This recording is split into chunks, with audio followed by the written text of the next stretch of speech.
Bagaimana dia? Di kampung aja baru. Celia udah orang kayu nyak piti ni mah. Orang kayu. Terima kayu. Dia sop lang di kantua kebetulan nak lewat tadi kan nampak dia kerajo. Jadi ko je kerajo dia baru. Coba ada dah. Mudeko no ko. Salite pencarian priok barih kan. Terima. Yalah, mau pi ngurus proyek kate entah.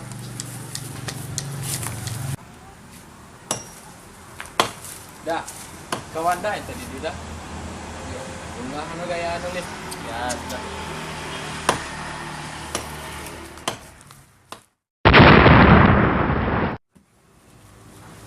Juang ni Rio Bal. Buat dulu.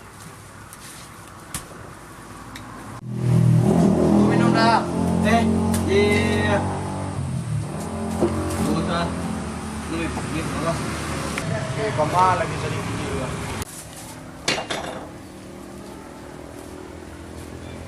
Jadi dulu pajak. Orang kayu. Apa kabar?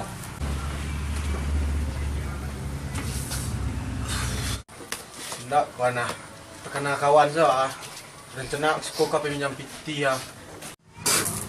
Minjam piti. Bukan lo proyek dah banyak. Lah merosot mana gini kawan. Buat kena kicuh ada perusahaan nanti gua. Tu bila nak piti sen. Kena kawan. Semua kemana? Itulah kawan nah. Nyesak sebenarnya kawan.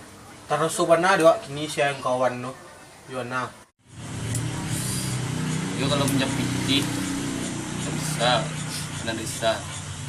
Patang nak kerja sinan baino ino. Tak tahu kan berdiri wak tu. Berancak orang ki abi lah kawan. Jadi kawan. Cak berangkik. Aku nak makan ni lah. Orang kaya. Bukan.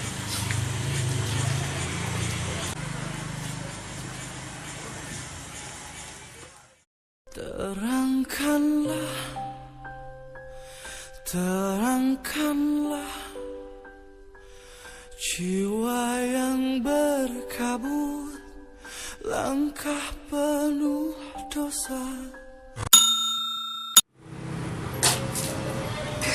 Tadi kan nampak dia kerajo ikut